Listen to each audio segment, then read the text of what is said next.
فرماتی ہیں آپ صلی اللہ علیہ وسلم جو ہے ایک رات 23 کی رات جو ہے قیام اللیل کے لیے جماعت کے ساتھ کھڑے ہوئے، صحابہ کرام آپ کھڑے ہو گئے، آپ صلی اللہ علیہ وسلم نے بڑے اطمینان سے نماز پڑھائی، پھر آپ صلی اللہ علیہ وسلم نے 24 رات کو نہیں پڑھائی، پھر 25 کی رات کو آپ صلی اللہ علیہ وسلم مسجد میں آئے اور صحابہ کرام خبر ہو گئی تو اور زیادہ صحابہ کرام آ گئے، آپ صلی اللہ علیہ وسلم کے ساتھ جو ہے نماز پڑھنے لگے، آپ صلی اللہ علیہ وسلم نے بڑے اطمینان سے نماز پڑھائی، پھر جو ہے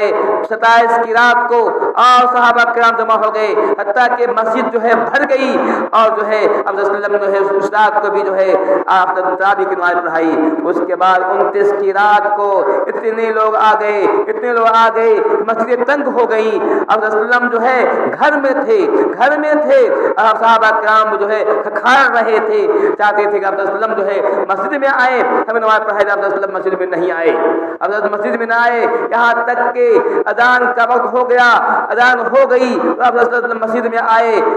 اور آنے فرمایا وَلَمْ يَمْنَعْنِ مِنَ الْخُرُوجِ إِلَيْكُمْ إِلَّا أَنْ خَشِيتُ أَنْ تُبْدَ عَلَيْكُمْ، کہا اے میرے صحابہ کرام تمہارا آنا مجھ پر مخفی نہیں تھا، مجھے معلوم تھا کہ تم مسجد پہنچے ہوئے ہو، میں نے دیکھا کہ تمہیں قیام اللیل کا بہت شوق پیدا ہو گیا ہے، میں نے دیکھا تمہیں کافی رغبت پیدا ہو گئی ہے، میں ڈر رہا تھا کہ ایسا نہیں ہو تمہارے شوق کی وجہ سے نماز فرض ہو جائے، تم پھر اس کو پڑھنے سے عاجز ہو جاؤ، پڑھ نہ سکو، میں ڈرا کہ اگر یہ نماز فرض ہو گئی، تراویح کی نماز فرض ہو گئی تو تم اس کو جو ہے پڑھ نہیں پاؤ گے، کیونکہ انسان جو ہوتا ہے بہت ہر ایک انسان کی اپنی ضرورتیں ہوتی ہیں، ہر ایک کی اپنی جو ہے حوائج ہوتے ہیں، ممکن ہے ہر ایک کو موقع نہیں ملے، جب فرض ہو جاتا تو پڑھنا ہی پڑتا، لیکن فرض نہیں ہے تو پڑھیں گے تو ثواب ہے، بہت ثواب ہے، اتنا ثواب ہے کہ ایک سال پہلے گناہ معاف ہو جاتا ہے، اور نہیں پڑھیں گے تو گناہ نہیں ہے، یہ ہے اللہ فرماتے ہیں کہ تمہارا مسجد میں آنا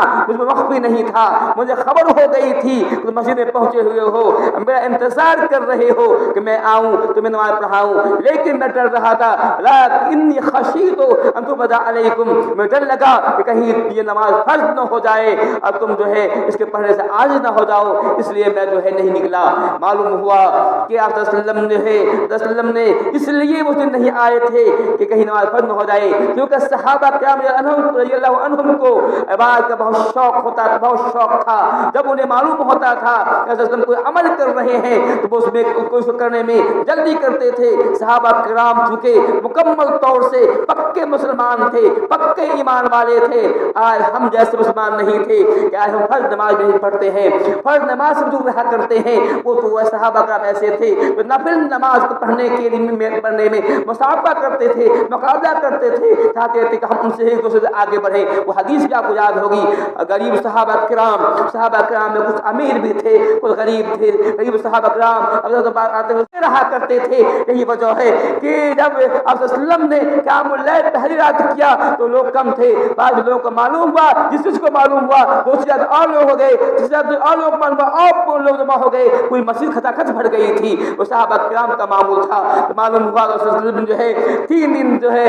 قیام اللیل جماعت سے کیا ہے، اور آپ صلی اللہ علیہ وسلم جو ہے اب قیام اللیل تو کیا ہے، صحابہ کرام نے بھی کیا ہے، لیکن فردن کیا ہے، بلکہ حدیث میں ہے کہ آپ صلی اللہ علیہ وسلم زمانے میں، ابو صدیق کے زمانے میں قیام اللیل جو ہے فردن ہوا کرتا تھا، پھر بعد میں حضرت عمر کے زمانے میں قیام اللیل جو ہے جماعت سے شروع ہوا، ابھی جو جماعت سے شروع ہوئی اس وقت جماعت شروع ہوتی تھی۔ یوں ہوا حضرت عبد الرحمن بن عوف فرماتے ہیں ہم جو ہے عمر بن خطاب کے ساتھ مسجد نبوی میں آئے، ہم نے دیکھا کہ لوگ نماز پڑھ رہے ہیں، لوگ متفرق ہیں، کوئی یہاں وہاں جو ہے تھوڑی نماز پڑھ رہے ہیں، تو حضرت عمر فرماتے ہیں کہ میرے دل میں آیا، میں نے کہا کیا ہی اچھا ہوتا کہ ان لوگوں کو ایک امام جمع کر دیا جاتا، ایک امام کے پیچھے نماز پڑھتے، کیا ہی اچھا ہوتا۔ حضرت عمر خطاب اللہ عنہ نے چونکہ انہوں نے دیکھا بھی تھا کہ آپ صلی اللہ علیہ وسلم کے زمانے میں 3 دن نماز تراویح کے ساتھ جماعت کے ساتھ ہوئی تھی جو ہے، اب وہ سمجھ رہے تھے اب تو فرض ہونا نہیں ہے، جو فرض ہونا تھا وہ ہو چکا، نبی تو اب زندہ ہے نہیں ہے، نبی کی زندگی میں ہی جو کوئی فرض ہونا تو فرض ہوتا، اب فرض ہوگا نہیں۔ خطاب نے سوچا کہ ایسا کیوں نہ ہو جس امر کو آپ صلی اللہ علیہ وسلم نے شروع کیا تھا، 3 دن نماز پڑھے تھے، یا آپ نماز سے نہیں پڑھے اس ڈر سے کہ نماز فرض نہ ہو جائے، اب تو فرض ہونے کی بات رہی نہیں، اس لیے آپ حضرت عمر خطاب نے کہا کہ یہ اچھا ہوتا کہ انہیں جو ہے ایک امام کے پیچھے جمع کر دیا جاتا۔ پھر عمر خطاب نے 2 آدمی کو پکڑا، 2 صحابی کو، ابی بن کعب کو، تمیم طاری کو پکڑا، کہا کہ تم دو مسجد میں، ایک مسجد میں ابی بن کعب جو ہے امامت کریں گے اور اس کے پیچھے لوگ نماز کے ساتھ